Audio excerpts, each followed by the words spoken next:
चलते हैं आज हिंदी व्याकरण पाठ है विशेषण वर्ग 10 और 9 के लिए। अगला क्वेश्चन है कि विशेषण की परिभाषा क्या है या विशेषण किसे कहते हैं। कहता है क्या है कि जो शब्द संज्ञा या सर्वनाम की विशेषता गुण और धर्म बतलाते हैं, जो शब्द संज्ञा या सर्वनाम की गुण विशेषता और धर्म के बारे में बतलाते हैं उसे विशेषण कहा जाता है।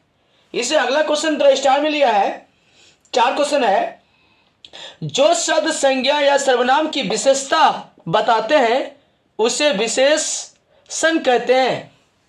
भाई किसी की व्यक्ति की कुछ खास विशेषता होती है, किसी काम की कोई खास विशेषता होती है, उसी प्रकार से किसी वस्तु पदार्थ व्यक्ति आदि की विशेषता होती है, उसे विशेषण कहते हैं। विशेषण जिस शब्द की विशेषता बताता है उसे विशेष्य कहते हैं। ये विशेषण किसी शब्द की विशेषता बतलाता है उसे विशेषण कहते हैं। जो शब्द विशेषण की विशेषता को बतलाते हैं उसे परविशेषण कहते हैं। कहने का अर्थ है कि संज्ञा के बदले में जो आता है सर्वनाम कहते हैं, उसी प्रकार से संज्ञा और सर्वनाम की विशेषता बताता है उसे विशेषण कहते हैं।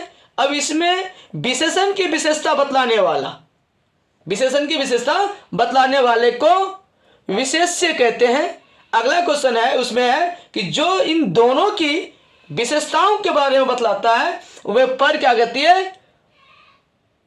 परिवेशन कहते हैं या परविशेषण कहते हैं।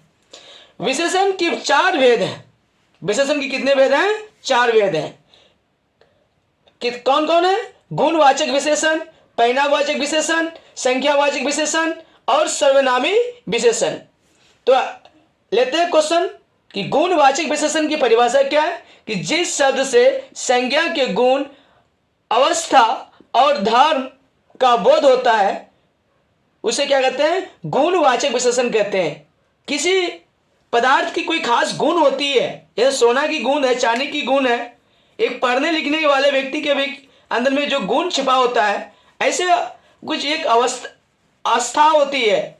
क्या होती है उसकी? कोई एक आस्था भी होती है। ऐसे को क्या कहते हैं? गुणवाचक विशेषण कहते हैं। काला घोड़ा, काला कलम, लाल घोड़ा, लाल कलम, मीठा, मिठाई, तो मीठा तो मिठाई है ही आदि। अगर कह रहा है कि परिणामवाचक विशेषण जिस शब्द से किसी वस्तु की नापा या तौला, नापने या तौलने का बोध होता है उसे परिणामवाचक विशेषण कहते हैं। 2 किलो, 3 लीटर, कुछ कम कुछ ज़्यादा आदि की संख्या की बोध होती है, आदि बातों की बोध होती है।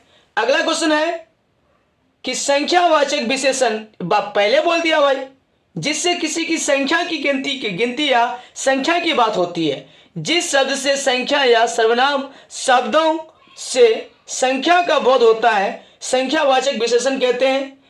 जैसे 4 राह, 4 घोड़ा, 7 दिन, है ना, चौरा, सप्तवर्षी, जो 5 चतुर्भुज, दशानन, इसकी बात जो आएगी जो संख्यावाचक विशेषण के परिभाषा में रखेंगे। अगला क्वेश्चन कह रहा है सर्वनामी विशेषण क्या है, इसकी परिभाषा क्या है कि जो सर्वनाम शब्द संज्ञा से पहले आकर के विशेषण का काम करता है। भाई पहले तो संज्ञा के बदले में सर्वनाम आता है, लेकिन यहाँ पर जो सर्वनाम शब्द संज्ञा से पहले आता है तो वही बात है, उसके बदले में वो आता था, उससे पहले आता है। यहाँ क्या आता है? सर्वनाम संज्ञा से पहले आकर के विशेषण का काम करता है। जैसे यह बालक दौड़ता है, वह विद्यालय जाता है, या वह विद्यालय सुंदर है आदि।